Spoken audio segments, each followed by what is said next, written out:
Seja bem-vinda ao canal Professora Nerd. Mais um vídeo do quadro Que Mundo é Este? Um quadro no qual eu falo a respeito de cenários de RPG de mesa. Falando hoje a respeito de Rokugan, o Império Esmeralda, cenário da Lenda dos Cinco Anéis. Um cenário que fala de samurais, né, honrados, devotados a servirem aos deuses. É um cenário baseado na cultura, na mitologia, né, dos países da Ásia Oriental, como por exemplo o Japão, a China, a Coreia, entre outros, tá?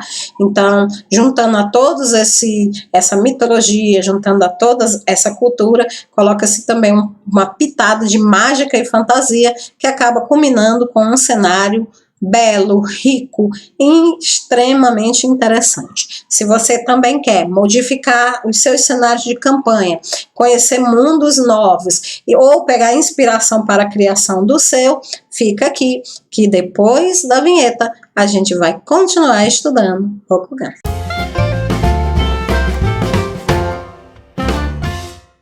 Oi, eu sou Francinete Coutinho e este é o estudo da Lenda dos Cinco Anéis, cenário de RPG brasileiro, né, trazido para o Brasil pela editora New Ordem, tá?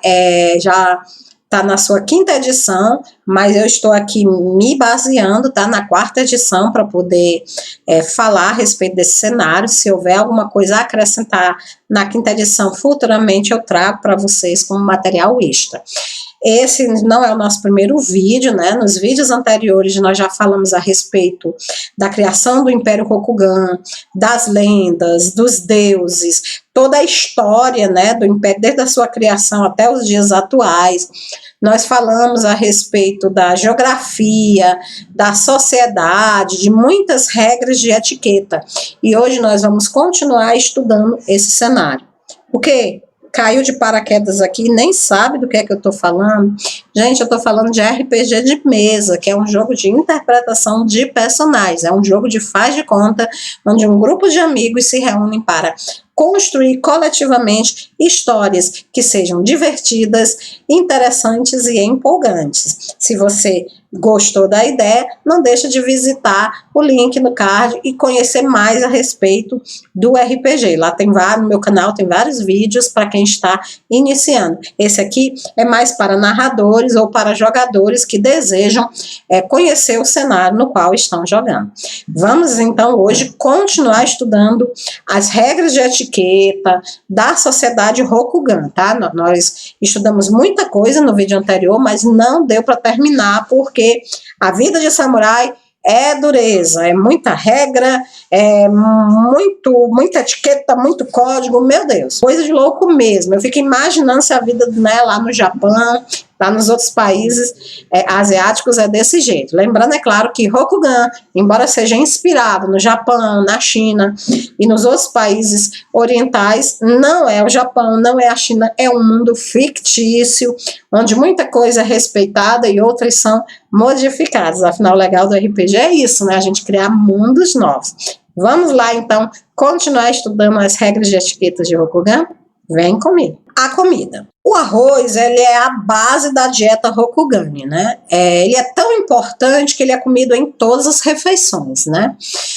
De fato, o arroz é tão central na vida, né, dos samurais, que a saudação padrão não é olá, não, a saudação padrão no Império é: você comeu arroz hoje? O arroz é usado também de forma ritualística, tá? Ele também pode ser usado, né, assado ou servido como prato principal, cozido em mingau, batido ou transformado em vinagre. Ele também pode ser dividido em bolos de arroz ou triturado para fazer farinha, para massas e macarrões. Os Rokuganes, eles comem outros grãos além do arroz, como por exemplo o milho e a cevada, o trigo real ou o trigo sarraceno, né? E o trigo, ele é principalmente utilizado em massas e macarrões.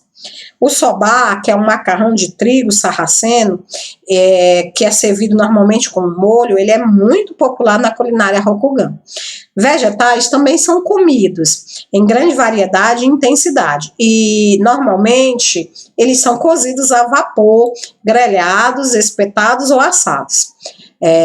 Entre as escolhas populares, nós temos feijões, principalmente a soja, repolhos, rabanetes, daikon, cebolas, batatas, cogumelos, pimenta, broto de bambu e várias verduras.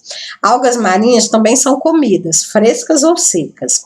As fontes primárias de proteína da dieta Rokugani são o tofu, que é um tipo de coalho de soja, e os frutos do mar. Frutos do mar são extremamente populares e são considerados um luxo, especialmente no continente, onde é difícil encontrar peixes frescos. Peixes de água doce e salgada, caranguejos, lagostas, mexilhões, enguias, lulas e ostras também são escolhas populares. Os Rokuganis, eles comerão qualquer criatura aquática que puderem capturar. Frutos do mar podem ser assados, cozidos, fritos ou grelhados. Peixes também podem ser especialmente servidos como sashimi, peixe cru, que é colocado sobre arroz e tratado com vinagre. A carne é algo problemático. Os Rokuganis, eles comem aves com uma certa moderação, mas consideram a carne vermelha repulsiva e acreditam que ela causa mau odor em quem a come. Eles caçam alces e javalis, mas é mais por esporte. Eles não os comem, mas dão seus cadáveres para os etas comerem, né? Os etas, eles já são impuros, então logo um pouco mais ou um pouco menos, né, de carne não vai fazer muita diferença. O clã unicórnio é uma exceção parcial a este princípio, né? Ele aprendeu a comer carne vermelha durante os séculos que ele passou vagando pelas areias ardentes. E ele faz isso ocasionalmente, embora apenas em suas próprias terras.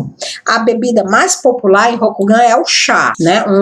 Uma fragrante bebida quente, e que normalmente é servida a visitante e é uma das formas mais básicas de hospitalidade Rokugani.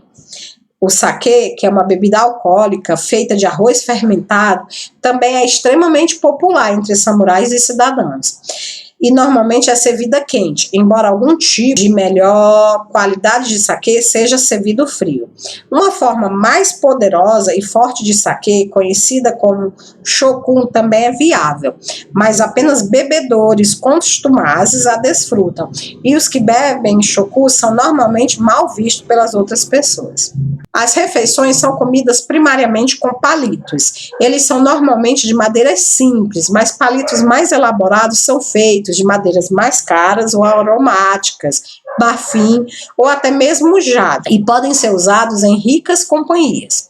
Colheres são usadas para sopas, mingaus e assados. Facas são usadas extremamente na cozinha, mas nunca na mesa.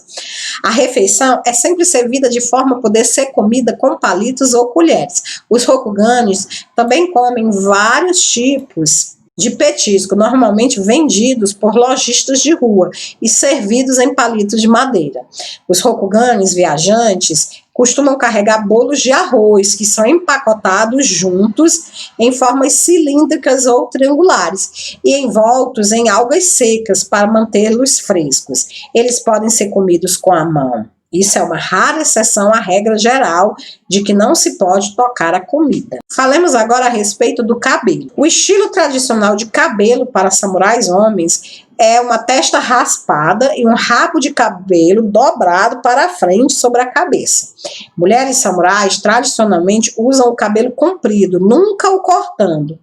E se não são casadas, elas o prendem para trás em um assim chamado rabo de raposa de moça, um rabo de cavalo ou preso no alto da cabeça. Uma mulher jamais corta o cabelo, a menos que fique viúva ou esteja em algum outro tipo de luta. Há vários samurais de Rokugani que não usam os estilos convencionais e usam o seu cabelo para se identificar com seus clãs. Samurais da garça, homens e mulheres, são conhecidos por tingirem seus cabelos de branco e usarem no comprido, com apenas um longo nó ou rabo de cavalo prendendo.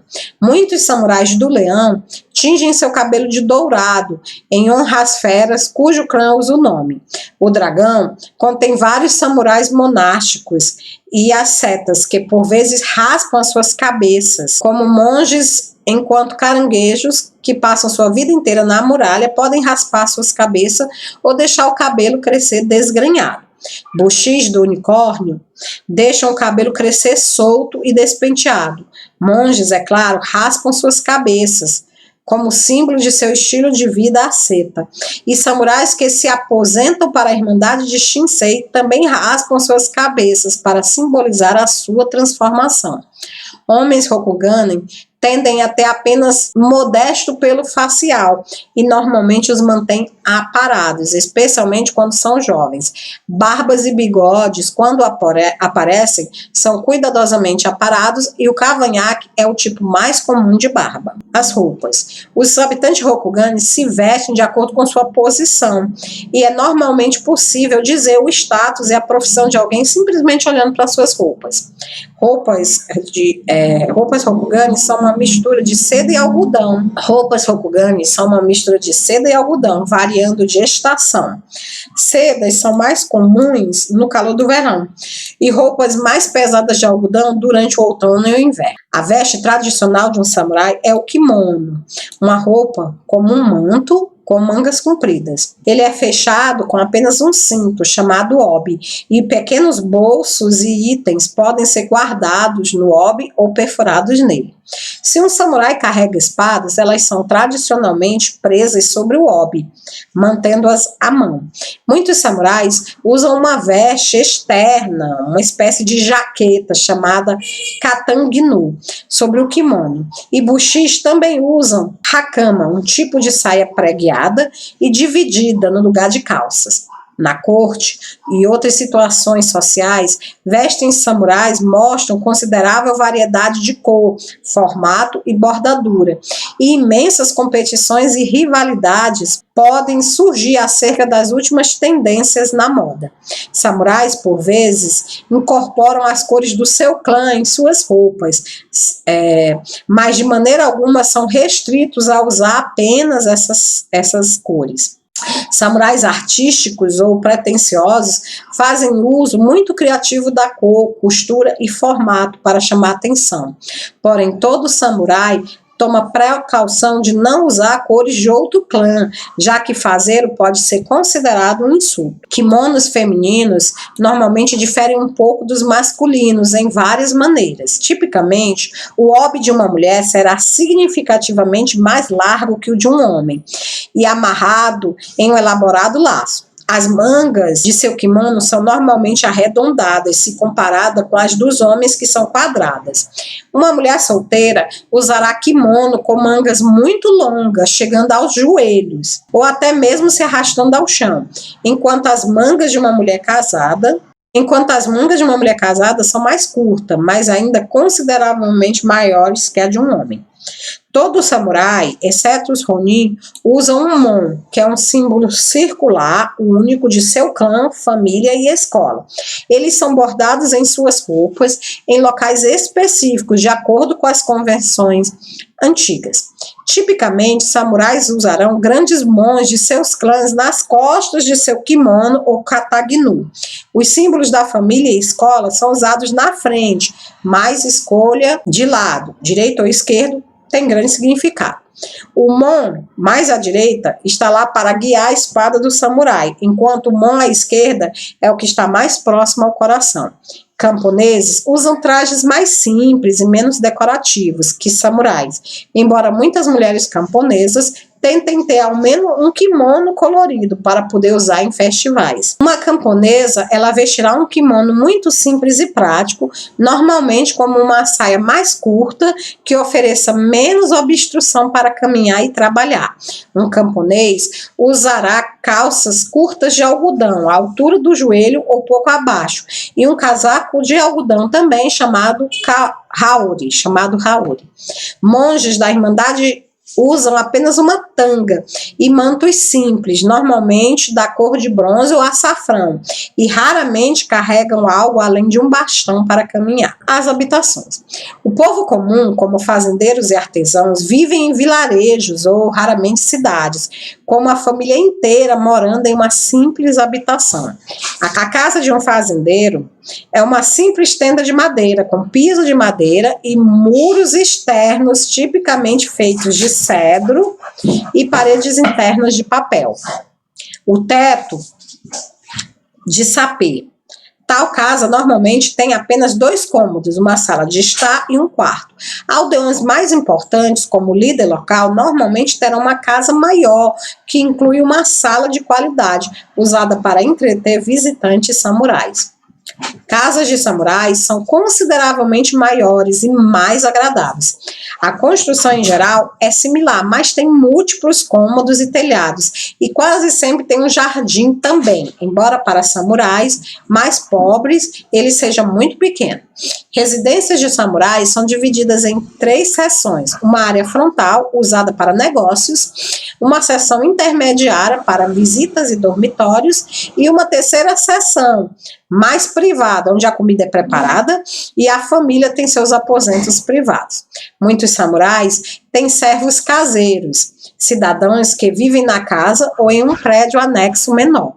Cidadãos ricos, especialmente mercadores, normalmente vivem em casas similares em qualidade às residências dos samurais, embora tomem o cuidado de não serem ostensivas demais ou atrairão a ira dos samurais invejosos. Lordes e governantes normalmente moram em castelos, que existem em 2 tipos, Kyuden e Shiro. Kyuden são os mais elaborados. E funcionam como fortalezas militares e palácios. Tradicionalmente, o título Kyuden só é concedido a uma fortaleza que seja considerada capaz de sediar uma corte de inverno imperial.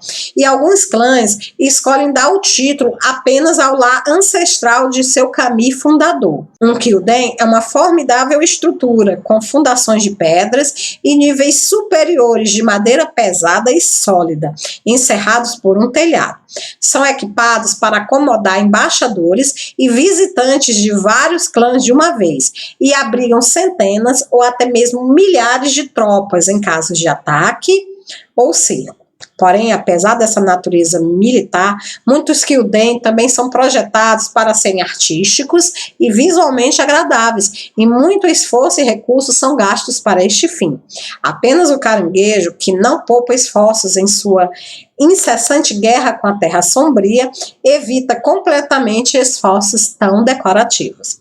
Um shiro é tipicamente um castelo menor e mais comum, com maior ênfase e função ao invés de forma. Porém, há uma variedade muito maior em shiros diferentes. E eles mostram considerável variedade em tamanho, função e beleza. Um shiro que seja sede de uma família do escorpião ou garça, por exemplo, provavelmente será maior e mais belo que uma fortaleza regional nas terras de um clã militar, como leão ou unicórnio. Monges normalmente moram em monastérios, localizados em locais remotos, onde possam contemplar e estudar sem perturbação. Alguns monges, porém, são designados para oratórios religiosos e templos em quase toda a cidade e metrópole no Império. Lá, eles servem ao lado dos Shugenjas,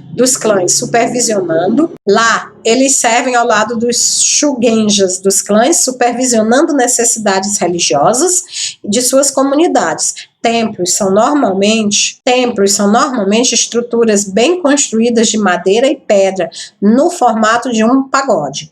Os maiores desses templos são os grandes oratórios, conhecidos como Shinden, dos quais há apenas alguns no Império.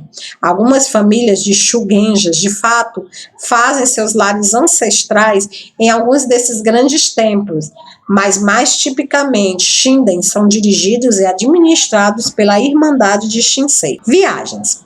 Viajar em Rokugan é difícil. As viagens são lentas, pois muitos samurais não possuem corcéis e o número de grandes estradas é limitado.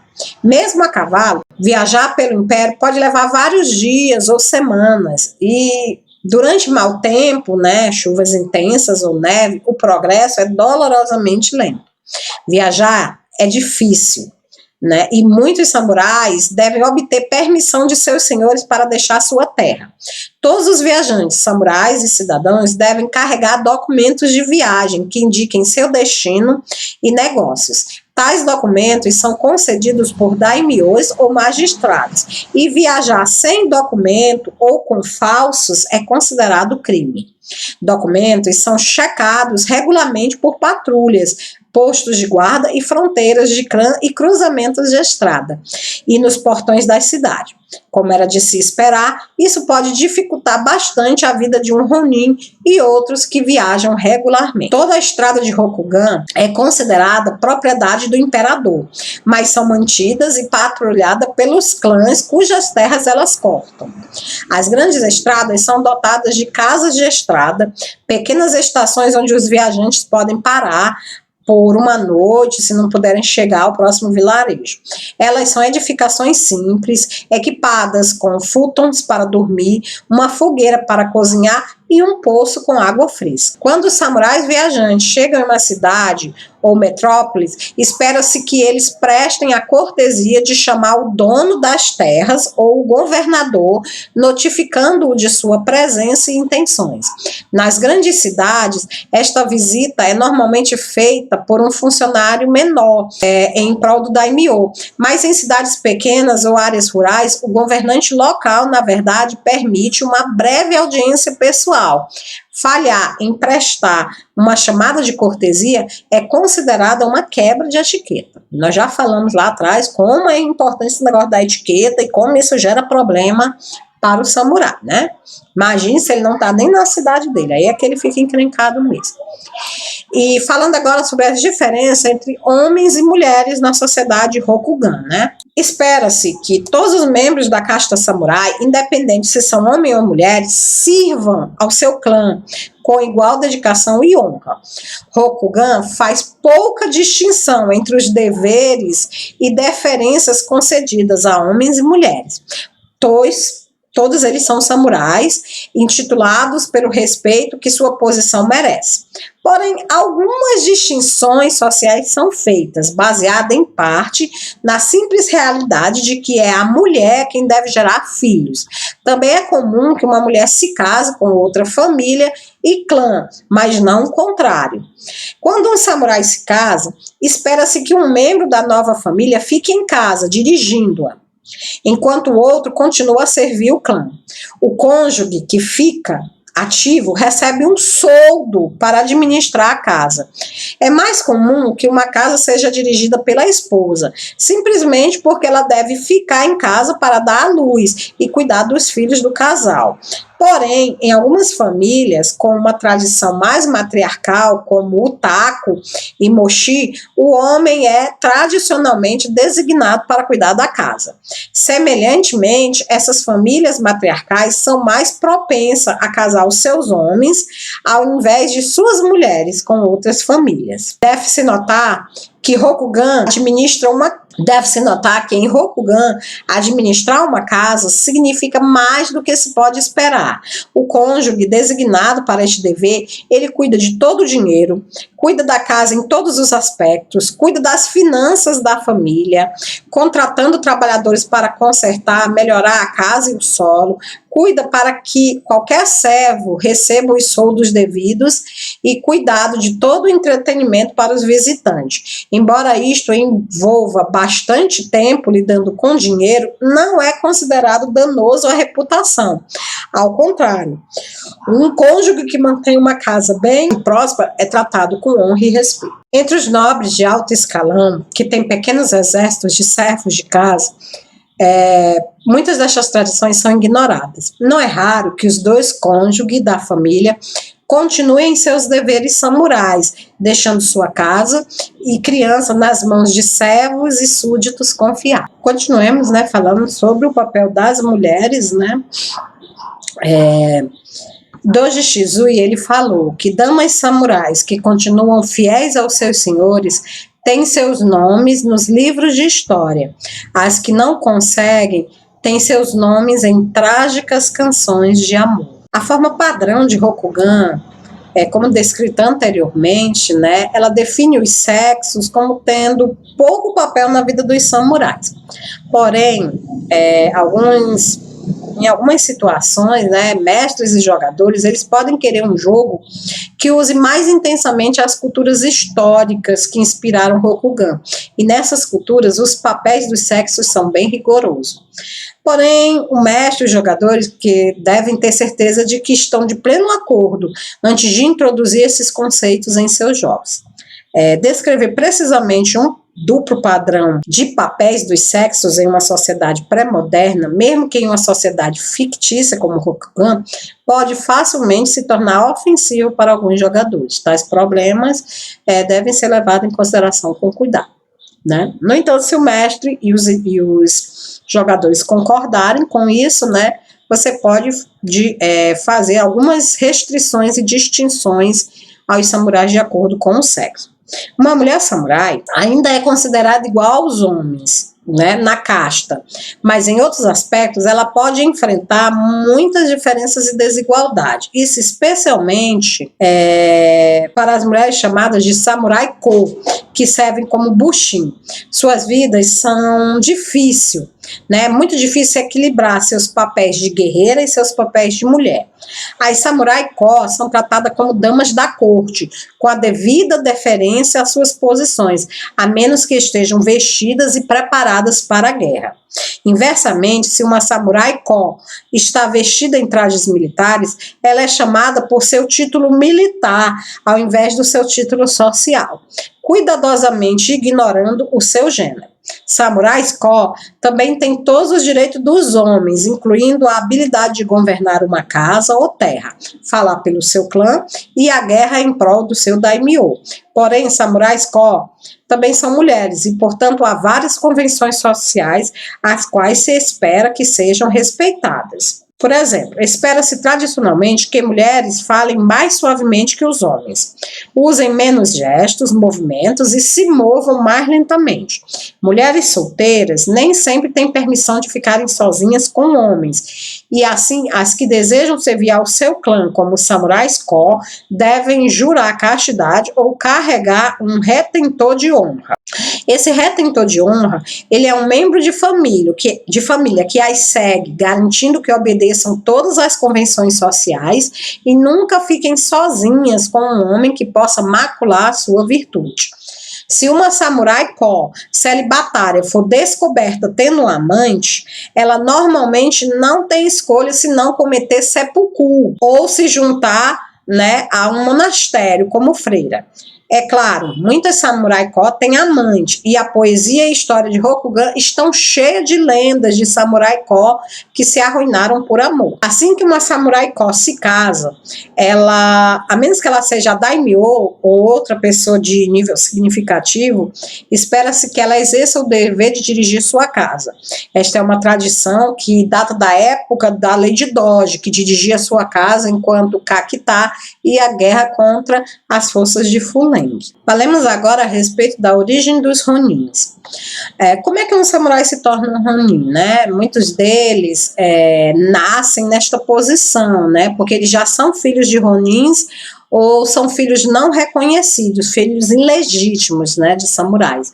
Outros se tornam Ronin por vergonha ou falha, né? Eles cometeram uma falha que resultou em expulsão dos seus clãs. Uma punição que muitos samurais consideram pior do que o seppuku. Um samurai também se torna Ronin se seu senhor morrer sem o herdeiro. Tipicamente, outro lorde do mesmo clã, ele poderá aceitar tal samurai órfão, né, ao seu serviço, mas em raras ocasiões, nenhum daimyo se candidata, né, e aí o vassalo acaba se tornando um ronin. Um costume entre os samurais de clã é ocasionalmente requisitar permissão de sair em musha Shugyo, ou peregrinação do guerreiro, deixando o serviço de seu senhor e vagando pelo império em busca de sabedoria e experiência. Isto é muito comum entre clãs que valorizam muito as realizações pessoais, como o clã Dragão e o Garça. Mas samurais de todos os clãs podem se submeter a essa busca de tempos em tempo. Muitos daimyo concedem permissão para tais peregrinações livremente, pois é considerado honrado para um samurai buscar tornar-se melhor desta maneira. Durante uma musha shugyo, um samurai é considerado um ronin e pode até mesmo adotar um nome diferente para simbolizar isso. Mas quando a peregrinação se completa, o samurai é normalmente aceito de volta à fidelidade de seu senhor e retorna à sua antiga posição. Falemos agora a respeito do que é uma geisha. A natureza das geishas é um pouco confusa. Ao contrário do que os estrangeiros podem pensar, geishas não são prostitutas. Elas são recreativas, treinadas para oferecer consolo aos solitários e estressados samurais, por meio de agradável conversação, piada, música, dança e relaxamento.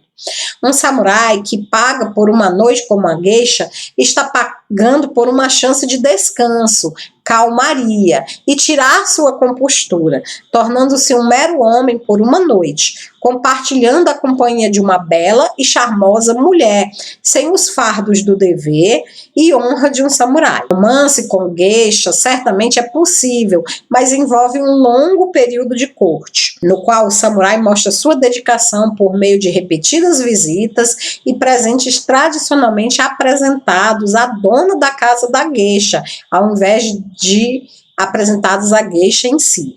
Apenas um samurai que se prove realmente dedicado pode merecer os favores de uma geisha. A geisha Rokugani é uma mulher e, de fato, geishas são, por vezes, tratadas como a real epítome da feminilidade Rokugani. Porém, Rokugan tem mulheres samurais, bem como homens, e se seu grupo quiser, alguns homens geishas podem existir em sua versão de Rokugan. Como se pode esperar, um romance real com homens geishas pode ser problemático, já que uma mulher samurai que dê à luz a um filho ilegítimo desonra a si, sua família e seu clã. Mas em muitos outros aspectos, homens geishas podem cumprir o mesmo papel que suas contrapartes mulheres: entretenimento, conversa charmosa e uma chance para relaxar e abrir o coração com alguém que não ofereça uma ameaça. O sonho de muitas geishas é encontrar um patrono que as financie por toda a vida. Ele pode ser um cidadão ou um ronin rico que esteja disposto a casar-se com ela, dando-lhe um lar respeitável, ou pode ser um samurai disposto a levá-las como concubina oficial. E por fim, gente, para encerrar, né, a questão dos hábitos e das etiquetas Rokugan, né, da sociedade Rokugan em geral, e também já como um prefácio para o nosso próximo tema, que vai ser a filosofia, a religião de Rokugan, né? Nós vamos falar a respeito dos 3 pecados. Os Rokugan, eles consideram várias atividades como inapropriadas, desonradas ou criminosas, mas o cerne de seu código moral é a crença de que há 3 verdadeiros pecados: o medo, o desejo e o arrependimento. Os mesmos pecados que criaram o universo. Sucumbir a qualquer um deles é deixar o caminho do comportamento honrado e adequado. Medo causa não apenas a perda da coragem, mas desvia do devido dever samurai. Desejo faz com que se esqueça a lealdade para com seu senhor e clã em favor pessoal, indulgência ou egoísta. E arrependimento faz um samurai duvidar de seus próprios feitos, repensar-se e se tornar distraído por falhas passadas. Então veja que a cultura Rokugan é muito rica, muito bem elaborada, né, muito diferente de tudo aquilo que você vê nos outros cenários de RPG, né, medievais que se tem por aí. Espero que você esteja gostando desse nosso estudo, e aqui a gente vai encerrar, né, vamos encerrar, tá certo, esse nosso estudo a respeito da sociedade Rokugan. No nosso próximo encontro, como nós vamos falar a respeito da filosofia e da religião desse povo incrível, tudo isso muito legal para ambientar com perfeição a sua história ou para servir de inspiração para um mundo que você esteja desenvolvendo. Se você está gostando de estudar Rokugan, deixa aqui embaixo nos comentários, diz o que você está achando. Se esse foi o seu primeiro vídeo comigo, se inscreve, ativa o sininho, tá? Para que você possa receber os outros vídeos do meu canal, para que você possa continuar estudando Rokugan junto com a gente. E não deixa de ir lá dar uma olhada no canal, que tem muitas outras coisas legais que você vai gostar muito. Se você já está aqui comigo, então há mais tempo eu só posso agradecer, né? Pedir para que você curta e compartilhe esse vídeo e dizer que é sempre um prazer estar na sua companhia. Enfim, fica com Deus e até o nosso próximo encontro. Tchau!